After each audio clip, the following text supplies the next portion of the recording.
Hola a todos, bienvenidos a la segunda sesión de este webinar de AMSPEC referido al sistema ISSC. Hoy vamos a presentar la segunda parte de este programa. Está sobre todo referido a un aspecto un poco más técnico de la presentación general que se dio el día de ayer. Por favor, recuerden que esta presentación se va a grabar para fines académicos y sobre todo que lo vamos a poder acceder a ello durante la sesión post de la presentación. Se va a enviar por correo electrónico de manera grabada para todos los emails que estén registrados. Bien, pues vamos a comenzar primero haciendo una muy breve introducción de AMSPEC. Nosotros somos un cuerpo de certificación justamente enfocado en el aspecto de la sostenibilidad y la trazabilidad de estos sistemas. Por favor, siéntanse libres de seguirnos en todas las redes sociales. Y un poco para dar comienzo a la jornada del día de hoy, me gustaría comenzar por hablar del contenido que vamos a presentar, ¿sí? No antes sin mencionar que, bueno, mi nombre es Rodrigo Otero Muñoz. Para los que no me conocen, yo trabajo sobre todo como auditor de sostenibilidad para AMSPEC y también estoy muy enfocado al tema de la verificación de la huella de carbono, así como también el análisis de los gases de efecto invernadero. El contenido de la presentación de hoy se va a enfocar principalmente en tres aspectos que son cruciales para la certificación de sostenibilidad, siendo ellos, por supuesto, el aspecto de la trazabilidad. Vamos a hablar también un poco de los conceptos generales del balance de masas, donde también los vamos a ver aplicados también en un ejercicio práctico referido a un punto de recogida de materiales residuales y también una unidad de conversión para poder ver un poco todos los escenarios que hay presentes. También vamos a cerrar la jornada con una revisión de lo que es un cálculo de gases de efecto invernadero. Vamos a ver, por supuesto, primero el aspecto teórico para poder entender cuál es la principal relevancia de este tipo de cálculos y luego vamos a tener bien todos los principios aplicados a un ejercicio como es una planta de biodiesel, ¿sí? Toda la presentación, por supuesto, está referida principalmente a los últimos documentos revisados y las últimas actualizaciones disponibles, pero claramente esto está solo presente al día de hoy y puede sufrir algún tipo de modificación a posterior. Para comenzar primero con el aspecto de la trazabilidad, vamos a presentar un poquito el concepto general, ¿sí? Siempre tengan en cuenta que la certificación de ISSC principalmente su objetivo es garantizar unas prácticas sostenibles y, por supuesto, una reducción de las emisiones de gases de efecto invernadero a lo que es todo el suministro de, en particular, sectores comerciales como es el de los biocarburantes. Hay algunos principios que son transversales para la certificación de ISSC, como lo puede ser esta reducción verificada de emisiones, el concepto que vamos a tratar en detalle en la siguiente diapositiva, referido justamente a la trazabilidad, que es esa idea o ese concepto referido a la transmisión de la información de la sostenibilidad a lo largo de la cadena de suministro. Y por supuesto también uno de los principios básicos referidos a esta certificación de ISSC es pues conservar ese aspecto de la sostenibilidad de la producción de las materias primas, donde por supuesto para poder hacer un suministro de un material que se considere como sostenible, pues habrá que cumplir entonces los requisitos de la directiva a nivel europeo. Cuando hablamos de trazabilidad, como les mencionaba antes, a lo que nos referimos es principalmente al aspecto de la conservación y el vínculo entre una entrada y una salida de cualquier usuario del sistema, donde nosotros podamos ver esa correlación de la información de sostenibilidad entre entrada y salida. Dicho sea de otra manera, aquí podemos ver entonces una diapositiva donde tenemos un diagrama genérico de lo que es la cadena de suministro de estas materias primas y posterior de sus productos desde el punto de generación de la materia prima, que puede ser, por ejemplo, biomasa o residuos agrícolas y forestales, a lo que nosotros dentro del sistema, por supuesto, llamamos una granja o una plantación. Esos materiales siempre están recogidos por un tipo de alcance dentro de esta certificación, que es el primer punto de acopio, que posterior puede llegar a una unidad de procesamiento para luego hacer un intercambio económico a través de un operador que se suele llamar trader, que puede o no tener almacenamientos en distintas ubicaciones geográficas, para que luego se pueda destinar entonces ese producto al mercado de consumo. La línea alternativa de comienzo de origen de este tipo de materiales se daría, por ejemplo, en un punto de origen que nosotros denominamos residual, como pueda ser, por ejemplo, un restaurante que pueda generar algún tipo de aceite de cocina usado, o, por ejemplo, algún tipo de industria que pueda generar alguna grasa residual, por ejemplo. Esos materiales se consideran como generación de residuos justamente porque no hay un incentivo económico para la generación de ellos, ni es el objetivo principal, por supuesto, de la instalación. Entonces, estos puntos de orígenes suministran un material a un punto de recogida, a un collecting point, como lo solemos llamar, que luego también introduce ese material en la misma cadena de suministro que el primer punto de acopio hacia una unidad de procesamiento. Entonces, la certificación ISSC básicamente cubre este traslado de material y cambio de propiedad del mismo, desde el punto de origen, por supuesto, hasta su consumo final. Ese es el concepto general de la trazabilidad. Por supuesto, cada uno de estos eslabones de la cadena de suministro pues tendrá que ser sujeto de auditoría y de revisión para revisar que cumpla entonces con cada uno de los criterios. Algunos requisitos generales de auditoría, por supuesto, siempre engloban un sistema de gestión para poder llevar un buen manejo de la información y, por supuesto, toda la documentación asociada tanto a la trazabilidad como al balance de masas y las emisiones de Hayes. Estos son los tres conceptos que vamos a tratar el día de hoy. Para comenzar un poco con el balance de masas, es importante que entendamos cómo es que se lleva entonces la trazabilidad a lo largo de la cadena de suministro. Nosotros nos referimos siempre a modelos de cadenas de custodia, ¿sí? Que son estos sistemas de seguimiento que permiten justamente evaluar entonces ese vínculo entre la entrada y la salida de cada uno de estos eslabones en la cadena, siempre por supuesto en el marco de la Directiva de Energías Renovables. Estos modelos de cadena de custodia son varios, ¿sí? El balance de masas es uno y sobre todo el más aplicado dentro del sistema ISSC por la facilidad que éste presenta. Lo comentaremos en la siguiente diapositiva, pero aquí el concepto general que hay que mantener es que la cadena de custodia empleada para el usuario del sistema, ¿sí? Para la empresa que se va a certificar, va a permitir entonces llevar una contabilidad y un registro de los materiales que sean sostenibles y los materiales que puedan considerarse no sostenibles.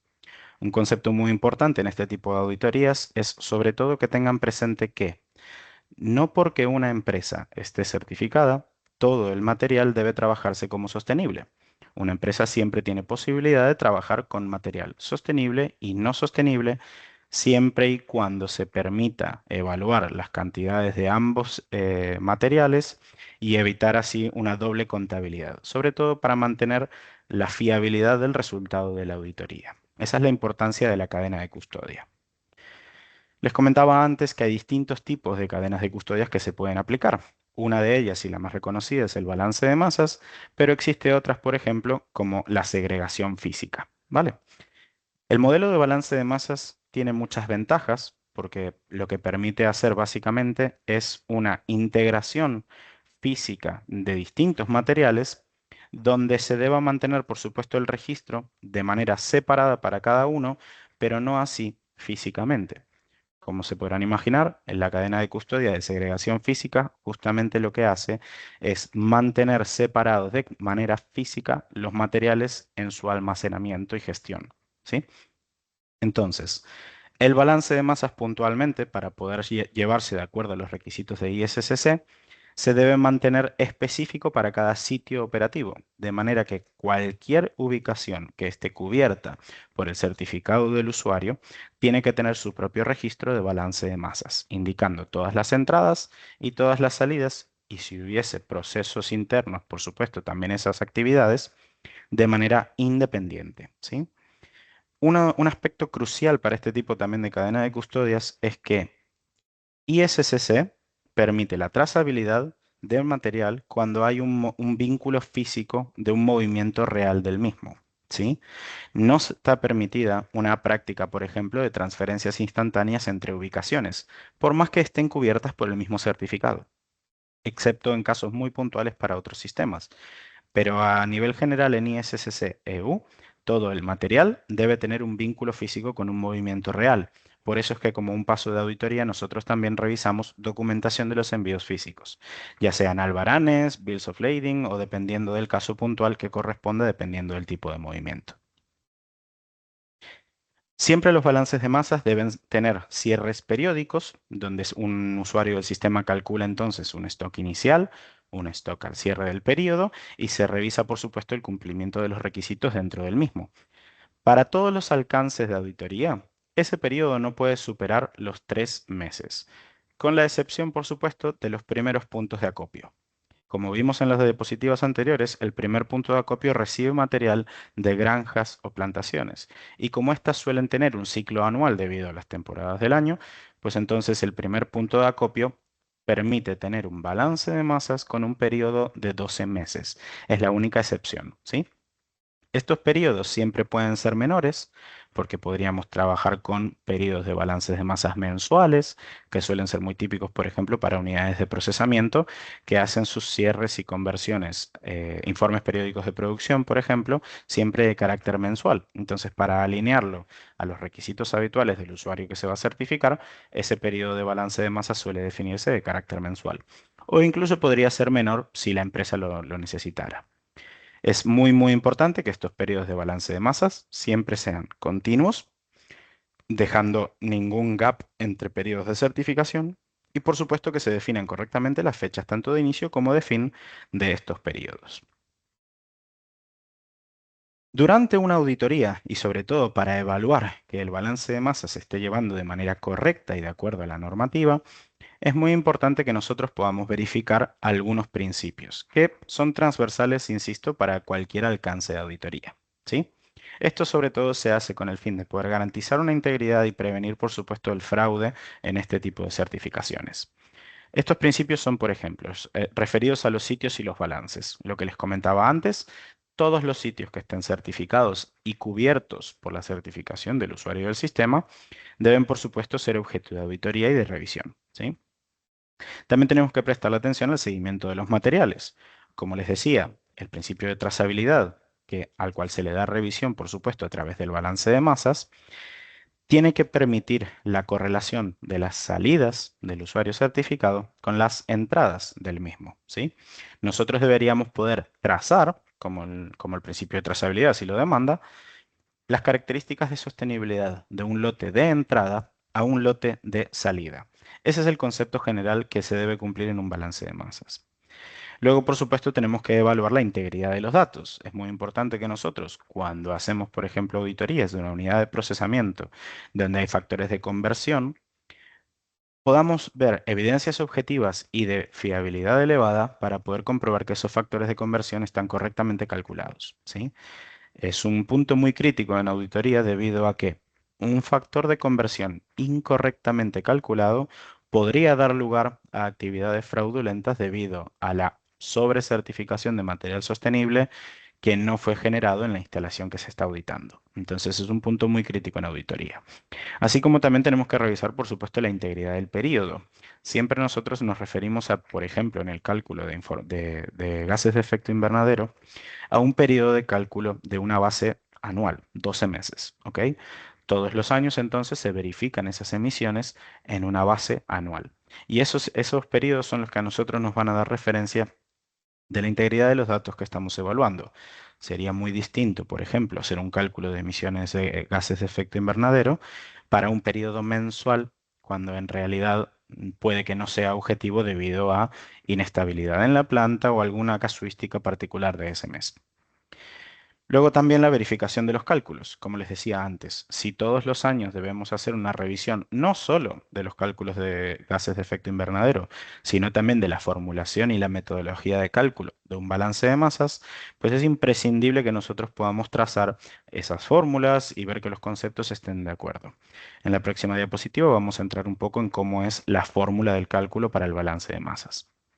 Luego también debemos revisar siempre la integración de las declaraciones de sostenibilidad. El concepto de integración se refiere sobre todo a cuando, a partir de múltiples entradas en un balance de masas, se realiza lo que en inglés se llama aggregation, a ejecutar una sola orden de salida a través de una declaración de sostenibilidad. Este tipo de integración de declaraciones debe aplicarse correctamente. Es un tipo de práctica que a veces es desaconsejada porque no se lleva a cabo de manera correcta. La integración de las declaraciones entonces solo se puede hacer cuando distintas partidas de material sostenible combinan información de sostenibilidad semejante o idéntica. Por ejemplo, si nosotros vamos a integrar las entradas de dos materiales de aceite de cocina usado, por ejemplo, con todos los datos de sostenibilidad idénticos, a excepción, por ejemplo, de los gases de efecto invernadero, pues la integración se tiene que hacer entonces hacia el valor más elevado de gases de efecto invernadero de la partida en cuestión, ¿sí? Siempre hacia el escenario más desventajoso. Luego también tenemos que verificar el principio de la doble contabilización. Es un concepto muy crítico porque justamente ISSC es un sistema que claramente no permite una doble contabilidad del material sostenible, ¿sí? Cuando un material sostenible se reclama, por así decirlo, conforme a un sistema, este queda completamente inhabilitado para reclamar por ejemplo, la reducción de gases de efecto invernadero en otro marco regulatorio. Es muy importante que no se emita documentación o bien de sostenibilidad o bien referida a otro sistema de contabilidad para la misma partida de material, ¿sí? Es un principio que justamente el balance de masas nos debe dar las herramientas necesarias para poder verificar que esto no se está llevando a cabo. Sobre todo cuando el usuario del sistema cuenta con más de una certificación de sostenibilidad, lo cual es una posibilidad. Y por último, un concepto clave siempre es que debemos evaluar el alcance completo de la certificación. Dependiendo del alcance, que es el nombre que nosotros le damos a la actividad para el cual el usuario del sistema se certifica y por lo tanto queda cubierta por un sistema que ampara la sostenibilidad de esas actividades, tiene que quedar completamente cubierto en la auditoría. Quiero decir que la frontera donde nosotros revisamos la documentación tiene que estar no solo bien definida, sino que por supuesto debe ser contemplativa de cada una de las ubicaciones. Para eso ISSC, por supuesto, aplica principios como el de muestreo de puntos de orígenes o muestreo de almacenes o muestreo de cualquier otra unidad operativa o sitio operativo que esté vinculado al certificado en cuestión del usuario. Muy bien, ahora ya entrando un poco más en materia en relación al balance de masas, aquí lo que vemos en esta diapositiva es la fórmula general con la cual se calcula la cantidad de créditos de sostenibilidad que un usuario del sistema, del cual un usuario del sistema dispone en un periodo del balance de masas. Esta fórmula, por supuesto, debe respetarse en todos los periodos del balance de masas y se compone de la siguiente manera.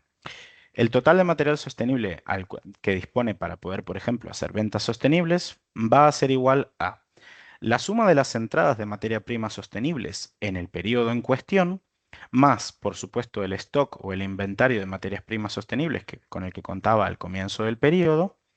Todo eso, por supuesto, afectado con el factor de conversión específico de la planta de procesamiento en cuestión, que por ejemplo para alcances como un collecting point donde puede que no haya un factor de conversión o el mismo sea igual a 1, podemos obviar esa parte. Y también por supuesto hay que sumarle a esta fórmula pues el inventario de producto sostenible que había al inicio del periodo. De esa manera, el concepto de la B mayúscula que figura aquí es el total de material sostenible que uno podría vender en el periodo de balance de masas. Por obvios motivos, como lo indica ahí debajo, esta cantidad siempre debe ser superior o igual a la cantidad de producto sostenible que se ha vendido en el periodo. ¿Vale? Si se diese la inversa, justamente estamos ante un gran incumplimiento frente al principio de ISSC, al principio vital del sistema, que sería que se estaría vendiendo más material sostenible del cual se dispone. Es una actividad que podría ser considerada como fraudulenta dependiendo del caso. Cuando nosotros hablamos de información de sostenibilidad y les hablaba, por ejemplo, del principio de integración de las declaraciones, nos referimos a estos aspectos en particular de cada uno de estos lotes de material. La información de sostenibilidad debe transmitirse de un eslabón de la cadena de suministro al siguiente. Y para poder hacer eso, debemos asegurarnos de que estos 6 puntos que figuran aquí se le informen tanto al receptor del material como deben ser recibidos, por supuesto, del suministrador del usuario del sistema. Esta información está compuesta por, primero que nada, el tipo de materia prima a certificar. Siempre debe estar esto de acuerdo, por supuesto, al listado de materiales correspondiente de ISSC. Luego también debe estar indicado el país de origen de la materia prima, que nunca debe de confundirse con el país de origen del desplazamiento último del material. Muchas veces el material puede tener origen, por ejemplo, en Argelia, en norte de África, y quizás el movimiento sostenible que uno recibe puede venir de Rotterdam, por ejemplo, en Holanda. Entonces, estamos hablando de que el país de origen siempre es referido a la materia prima, no al desplazamiento. Luego también debe ir indicado el tipo de producto, ¿sí? Cuando nosotros hablamos de productos finales, por ejemplo, tenemos que, además de indicar la materia prima que dio origen a este producto, pues debemos indicar el producto en cuestión, ya sea un biodiesel, ya sea un HVO o un bioetanol. Siempre, por supuesto, debe hablarse de qué alcance de certificación es el relevante para la emisión de esta documentación. También debe contener, por supuesto, la información de gases de efecto invernadero asociadas a la partida para que cada eslabón de la cadena de suministro pueda cumplir sus responsabilidades referidas a este aspecto, ya sea que tenga que añadir kilómetros de desplazamiento o que tenga que, por ejemplo, sumar sus propias emisiones de procesamiento. Y por último, pero no menos importante, siempre se debe indicar si el material es conforme a ISCC o conforme a la Directiva de Energías Renovables de la Unión Europea. Este es un concepto clave porque si estamos hablando de un material sostenible, el mismo, por supuesto, debe cumplir con la Directiva de Energías Renovables.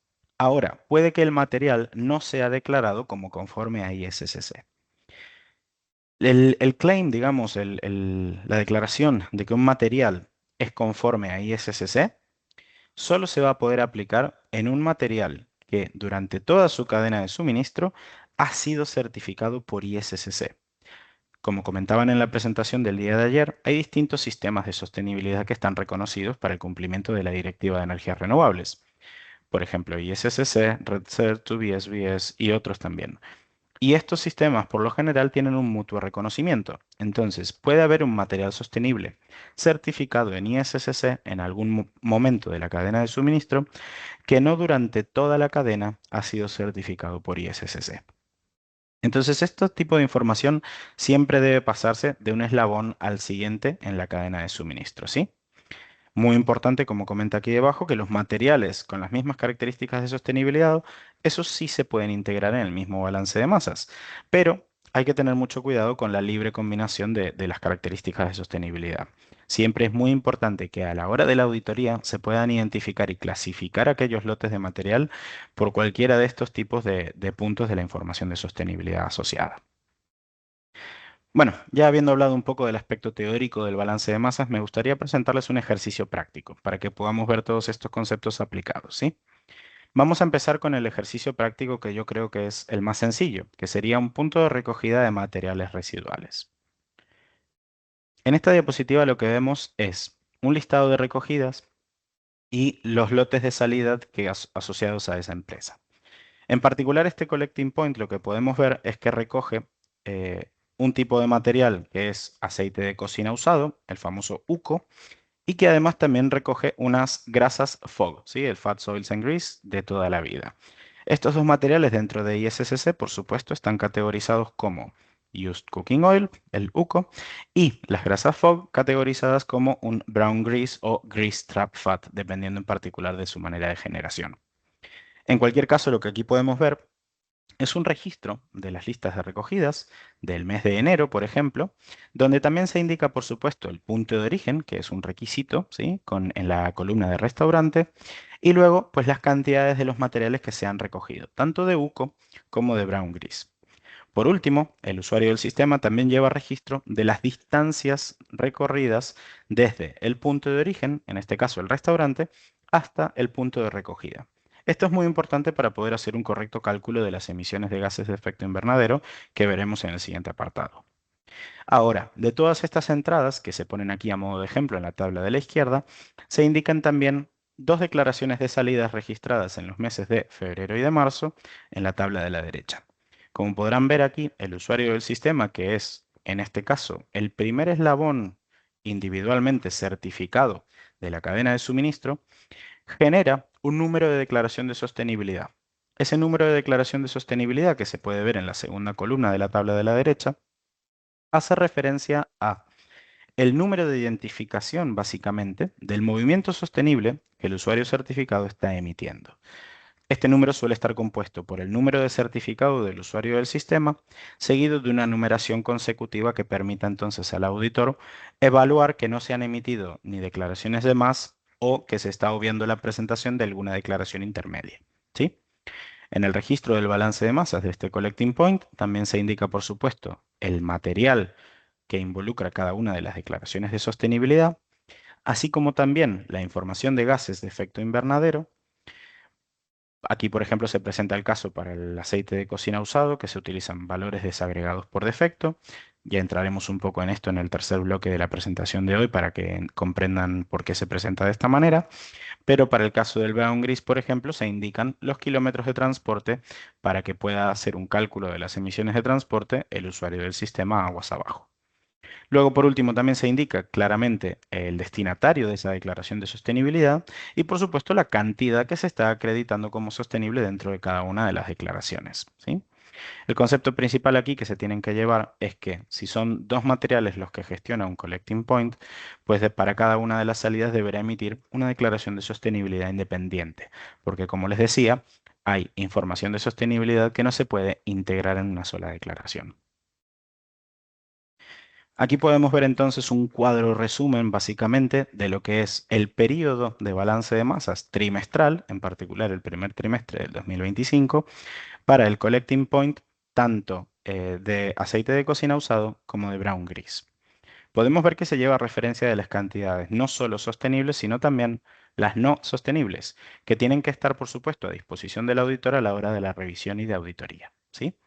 Si podemos ver a grandes rasgos, esto refleja un poco la fórmula que estábamos viendo de cálculo de balance de masas, donde vemos información de los inventarios iniciales, vemos referencias de las cantidades recogidas, vemos también referencias de un concepto que es el de mermas, ¿sí? Son pérdidas de material asociadas, por supuesto, a algún tipo de proceso físico.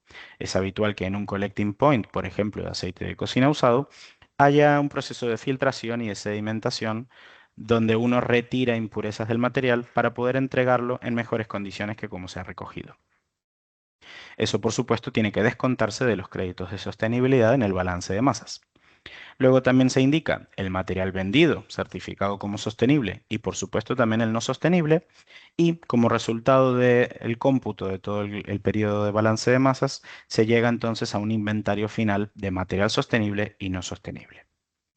Ahora, cuando un usuario certificado trabaja tanto con material sostenible como no sostenible, existe la posibilidad de que se recoja material como sostenible, pero se tome la decisión económica o por cuestiones de relaciones comerciales de hacer una venta del mismo como no sostenible.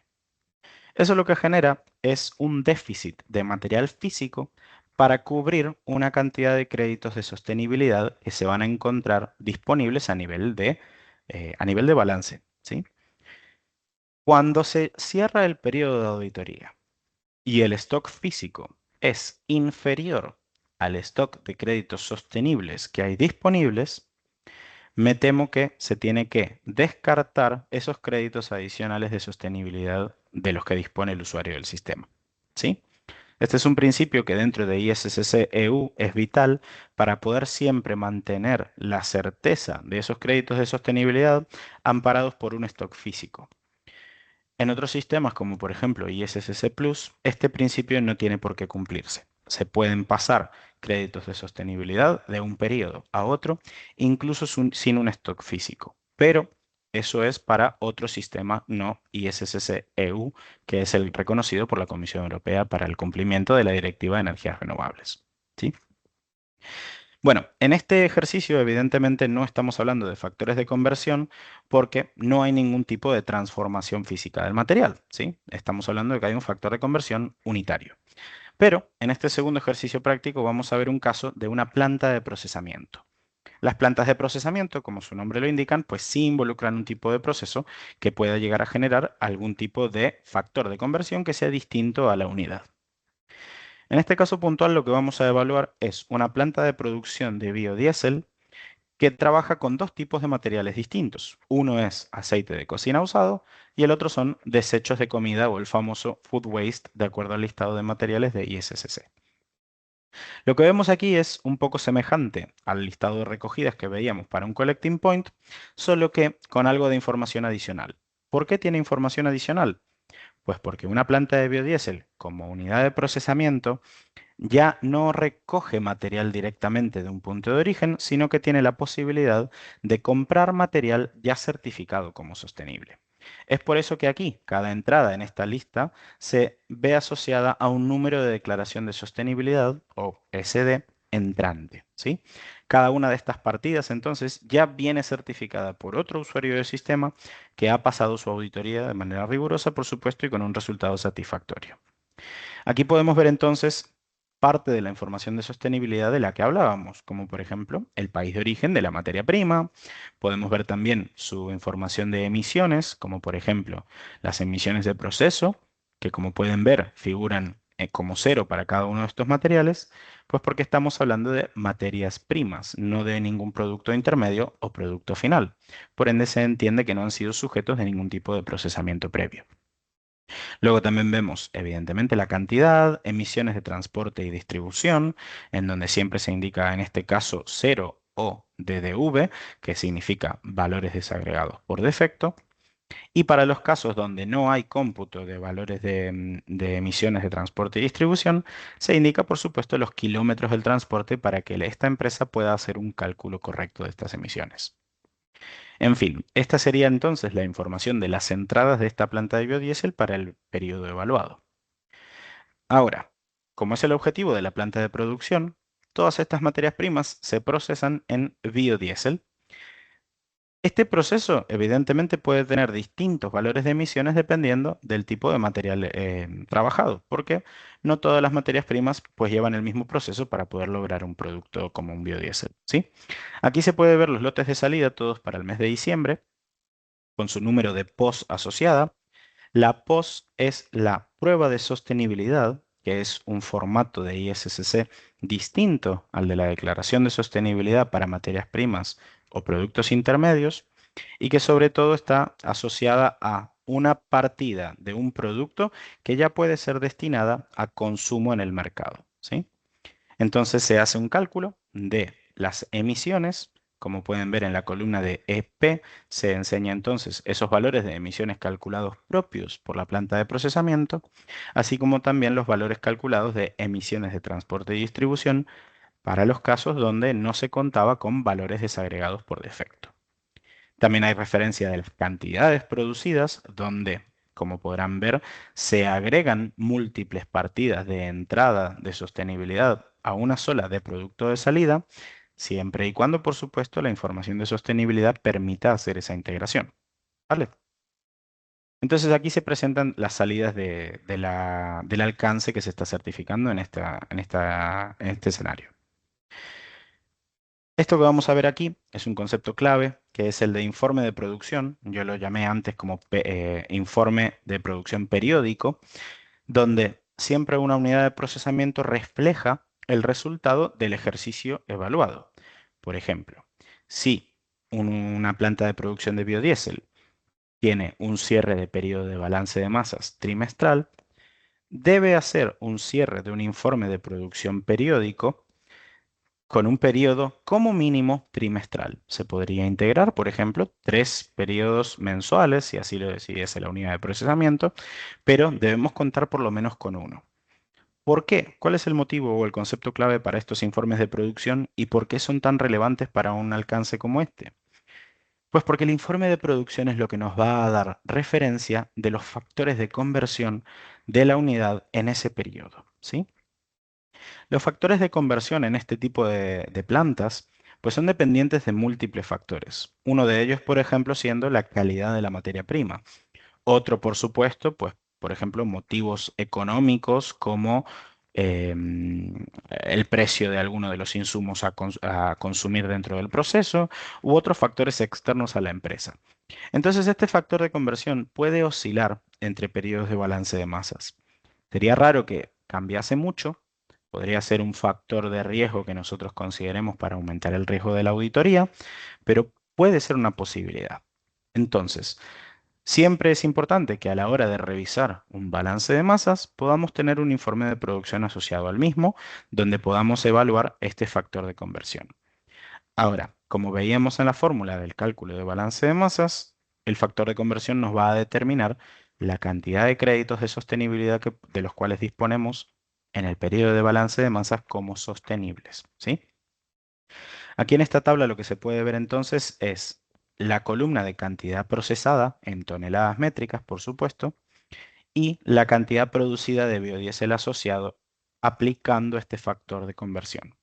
Entonces se hace un cómputo a nivel teórico de la cantidad de créditos de sostenibilidad que se generan, que proviene, por supuesto, de informes de producción reales de la planta. ¿Vale? Eso lo podemos ver entonces en cada una de las líneas de entrada para el periodo que estamos evaluando. Y como último apartado de este ejercicio de balance de masas, antes de pasar al bloque de emisiones de gases de efecto invernadero, presentamos entonces los resultados generales de toda esta información que estábamos evaluando. Cuando nosotros aplicamos toda la información recopilada en las dos diapositivas anteriores a través de la fórmula del cálculo de balance de masas, pues llegamos entonces a un resultado de estos créditos teóricos de los cuales se dispone para hacer una venta en el periodo. ¿Sí?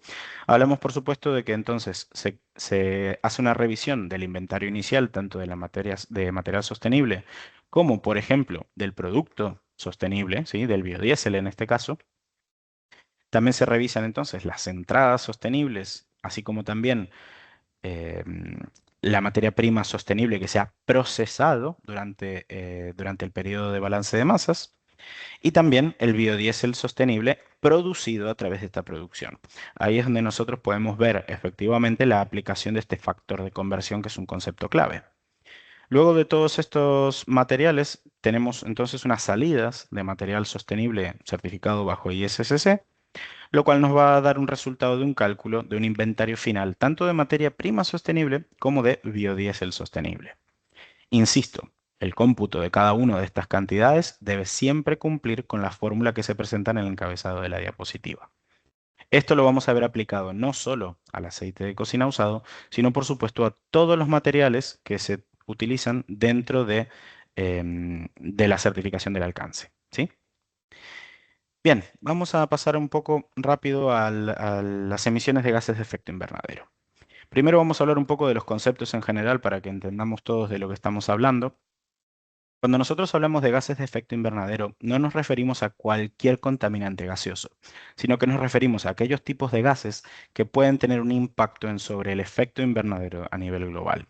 Este concepto creo que ya todos lo conocen, se refiere justamente al proceso natural mediante el cual esos gases que quedan capturados en la atmósfera terrestre, pues retienen parte del calor emitido por el Sol de una manera que puede llegar a elevar entonces la temperatura global.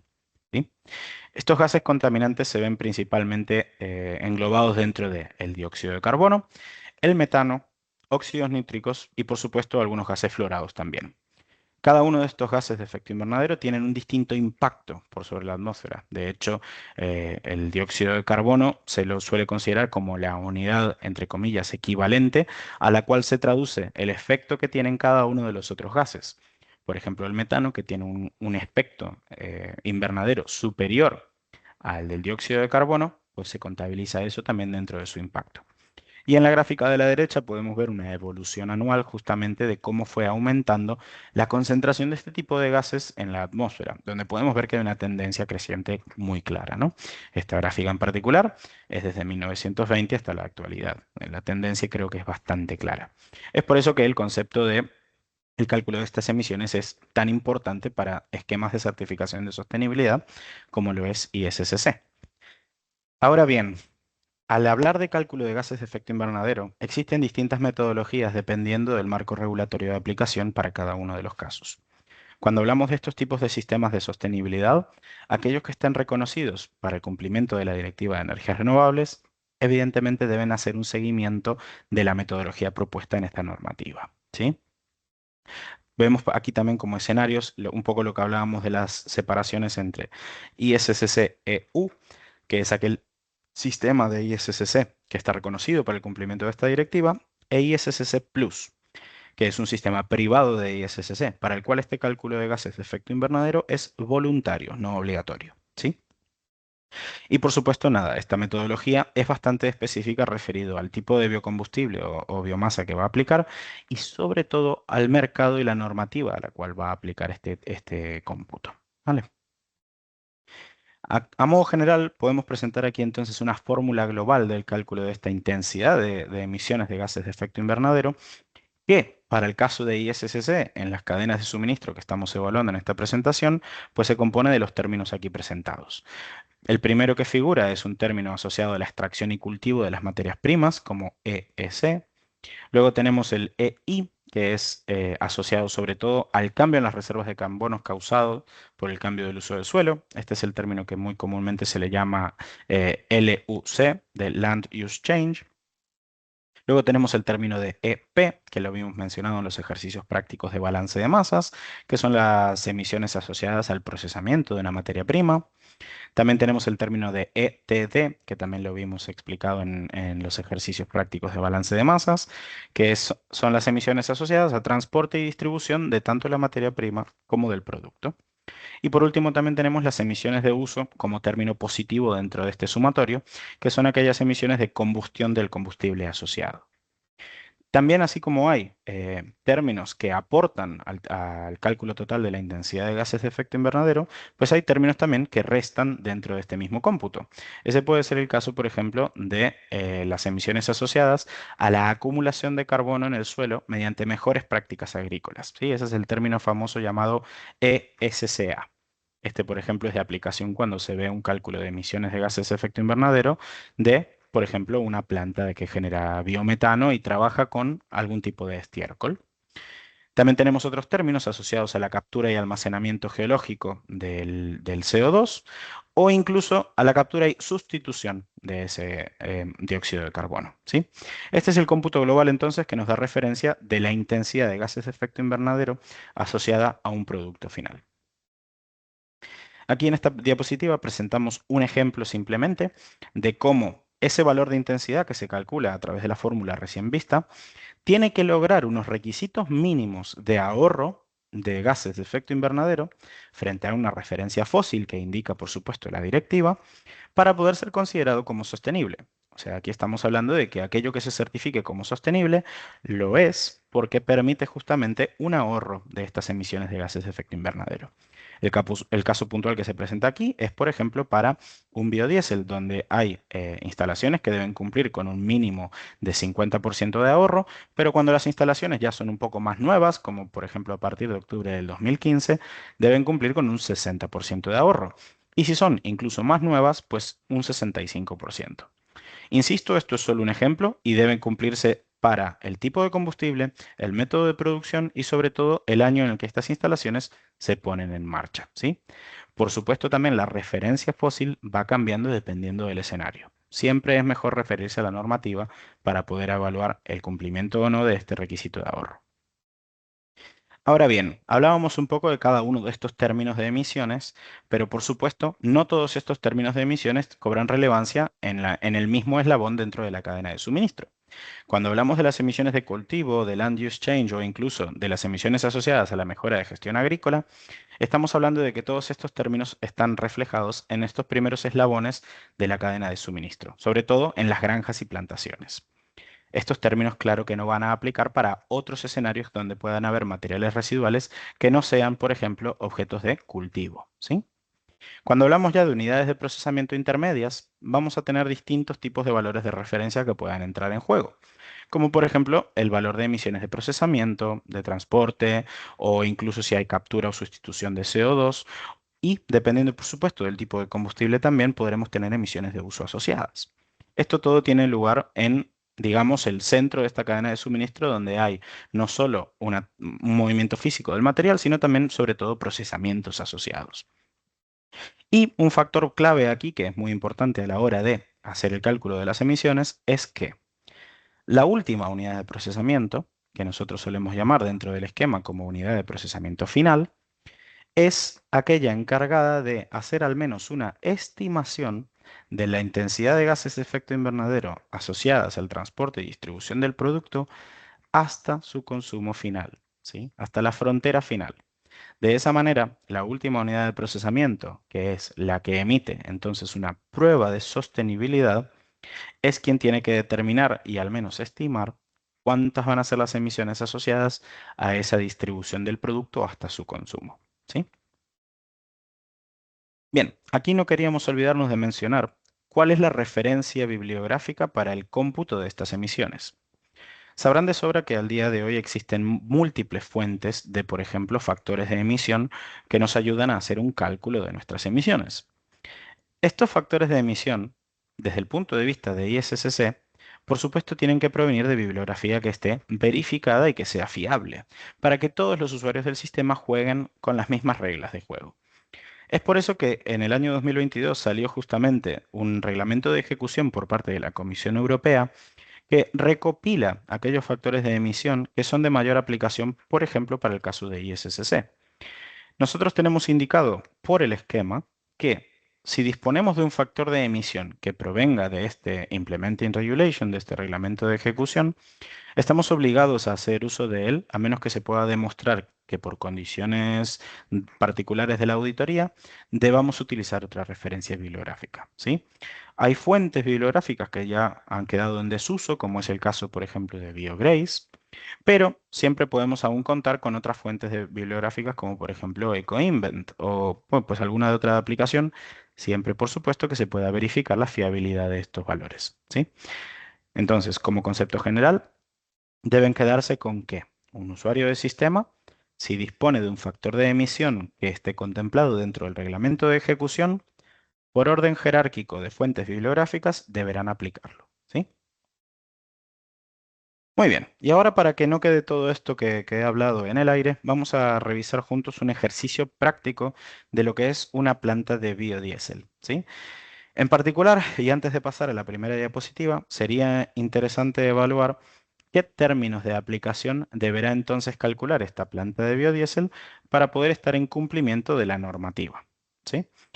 Entonces, como veíamos antes en la diapositiva referida a dónde aplican los términos de emisiones que estuvimos viendo, sabríamos que en una planta de biodiesel hay principalmente dos fuentes de emisión que serían relevantes.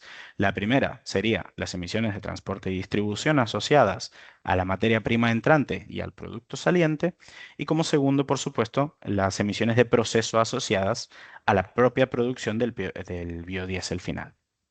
Entonces vamos a comenzar como primer paso evaluando cómo hacer el cálculo de estas emisiones de transporte.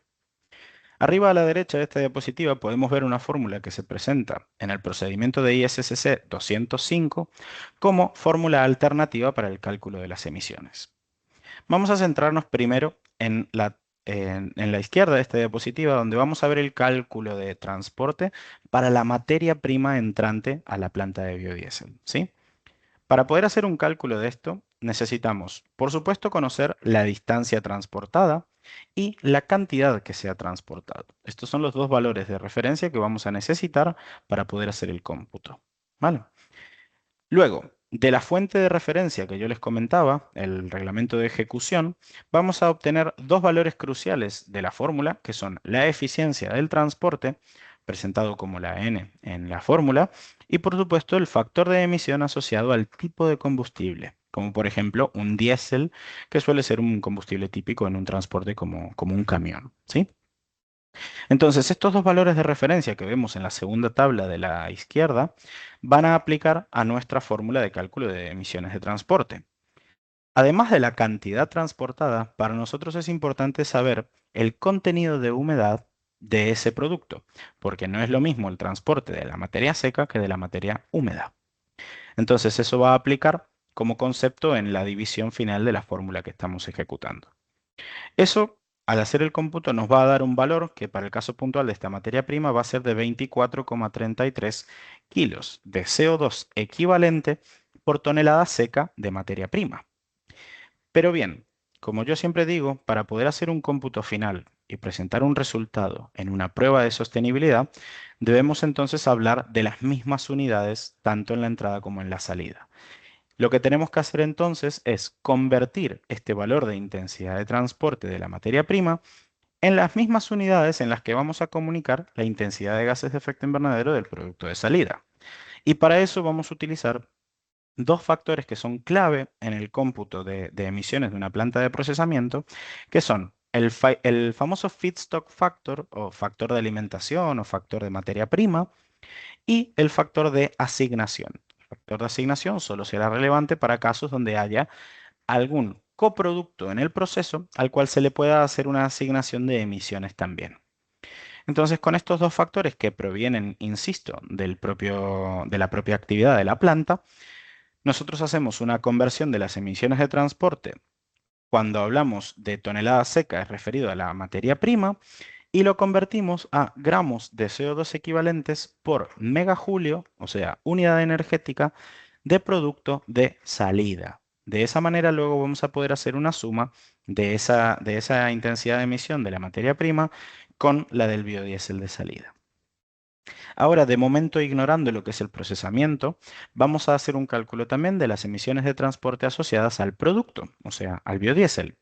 Para eso también necesitamos entonces la distancia que se va a transportar, por supuesto el método de transporte y la cantidad que se va a transportar. De esa manera nosotros aquí aplicando los mismos factores de eficiencia del transporte y del combustible, suponiendo por ejemplo el mismo método de transporte y mismo combustible, claro, llegamos a hacer el mismo cálculo para las emisiones asociadas al transporte del producto, que en este caso nos dan 2,6 gramos de CO2 equivalente por megajulio de producto. Como les decía, ya que este valor también lo tenemos asociado a las mismas unidades referido al transporte de la materia prima, podemos hacer entonces una suma directa, sin antes olvidarnos, por supuesto, de hacer la suma de las emisiones asociadas a la compresión de el material en una gasolinera, por ejemplo. Como aquí estamos hablando de biodiesel, tenemos que utilizar un valor de referencia que viene ya por normativa y como también lo tenemos en unidades de gramos de CO2 equivalente por megajulio, pues podemos hacer entonces un cómputo directo. De esa manera llegamos al valor total de emisiones de transporte que se van a indicar en la declaración de sostenibilidad de salida. Muy bien, y ahora vamos a lo más interesante que es el cálculo, por supuesto, de las emisiones de procesamiento, que si bien uno podría pensar que es más complejo, me parece que es bastante directo y simple y lo van a ver en este ejercicio práctico. Aquí tenemos entonces dos tablas, una referida a las materias primas de entrada y otra referida a los productos de salida, ¿sí? En particular, en esta planta se está trabajando con dos tipos de materias primas. FFBs, que es Fresh Fruit Bunches, que proviene, por ejemplo, de la palma, y un Waste from Vegetable or Animal Oil, ¿sí? Que es un tipo de material residual que se genera en otras plantas de procesamiento. Aquí se indica entonces en la tabla de material de entrada las cantidades de toneladas húmedas de cada uno de los materiales, así como su contenido de humedad, lo que permite hacer un cálculo de las toneladas secas del mismo. Es muy importante que también de referencia bibliográfica obtengamos un valor de poder calorífico inferior siempre que nos permita hacer el cálculo de la cantidad de energía que entra a proceso, ¿sí? Y luego de los productos de salida, en este escenario tenemos dos materiales. Uno que es un producto final, que es el biodiesel, y otro que es un producto intermedio, que es una glicerina refinada, ¿sí? De estos dos materiales tenemos tanto las cantidades en toneladas húmedas como su contenido de humedad. Eso nos permite entonces hacer un cálculo de las toneladas secas de cada uno de estos materiales y, de nuevo, de referencia obteniendo un valor de poder calorífico inferior, hacemos el cómputo de la cantidad de energía total generada. Por supuesto, como concepto general en este tipo de unidades, debemos siempre asegurarnos de que la cantidad total de energía producida sea inferior a la cantidad total de energía de entrada. Luego, para poder hacer esta transformación que veíamos en la tabla previa, debemos tener en consideración todos aquellos insumos, ya sean energéticos o químicos, que puedan tener relevancia dentro del cómputo, ¿sí? En este caso estamos trabajando con un escenario muy general, donde podemos ver electricidad, por ejemplo, consumida en España, cantidad de agua de procesamiento, gas natural que proviene de la red gasista, un consumo de metanol, que es un químico importante para la transesterificación de este tipo de unidades. Tenemos también ácido sulfúrico y por supuesto también un envío de agua residual a tratamiento. Como les había dicho antes, es importante que verifiquemos que la base de cómputo para este tipo de cálculo de emisiones sea anual. Estamos hablando de que todo esto es en relación a un año de balance de masas. Entonces, las cantidades que vemos reflejadas en esta columna también son de ese periodo anual. Hay que tener mucho cuidado con las unidades y, por supuesto, para cada uno de estos consumos vamos a buscar un factor de emisión en las unidades correspondientes para cada uno de los insumos. Es muy importante que siempre prestemos atención a las fuentes de referencia de cada uno de estos factores de emisión. Como podrán ver en la columna de la derecha, la mayoría de estos factores de emisión provienen del reglamento de ejecución que comentábamos en las diapositivas anteriores. Ahora, el cálculo de emisiones como tal, asociado a cada uno de estos focos, es simple y bastante directo. Estamos hablando de que solo hay que hacer un producto entre la cantidad y el factor de emisión, siempre respetando las unidades de conversión, por supuesto, y eso nos va a dar un resultado, el cual, por supuesto, al sumarlo todo, obtenemos pues cuál es el impacto de la producción anual que ha tenido esta planta de biodiesel en kilos de CO2 equivalente. Luego, pues para poder llegar a un resultado final de emisiones, lo que necesitamos hacer es pues evaluar estos factores que comentaba en la diapositiva asociada al cálculo de transporte y distribución, como es el factor de materia prima o factor de alimentación, los factores de asignación que siempre se calculan en contenido energético y por supuesto los factores de conversión asociados a cada uno de los procesos, ¿sí? Justamente estos factores de asignación son los que van a determinar cuántas de estas emisiones calculadas en la diapositiva anterior van a adjudicarse al biodiesel o a la glicerina refinada en cuestión, o sea, a través de un producto directo. Y luego, como el biodiesel es un producto final, tenemos que recordar que sus emisiones se tienen que calcular en gramos de CO2 equivalente por megajulio de biodiesel, de manera entonces que se pueda hacer una suma directa con ese valor de emisiones de transporte y distribución previamente calculado, ¿sí? En fin, avanzamos un poquito rápido en este último ejercicio de cálculo de emisiones. Me imagino que habrá algunas consultas, pero no quería dejar de darles esta presentación de resultados finales para que puedan ver un poco aplicados los conceptos que hablábamos a nivel global de cómo se hace este cálculo de intensidades. Ahora con esto yo me despido, sin antes dar, por supuesto, lugar a un pequeño espacio para preguntas y respuestas. No sé si hay alguna pregunta o algo que quieran que cubramos también durante esta presentación. Estoy más que encantado de poder contestarlas, ¿sí? Por favor, refieran las preguntas si no les importa a través del chat para que nosotros podamos hacer una revisión del mismo. Recuerden que también tendremos otra oportunidad de revisar este webinar siempre en inglés en la sesión de la tarde, por si hay algún participante que hable inglés y quiera revisar también esa presentación. Vamos a dejar unos minutos entonces para ver si hay alguna consulta puntual. Bueno, no veo ninguna consulta tampoco redactada en el chat de la conversación, así que con esto damos por finalizada la jornada. Espero que les haya sido de aplicación y de uso para todos ustedes y les deseo a todos un buen día. Muchas gracias por todo.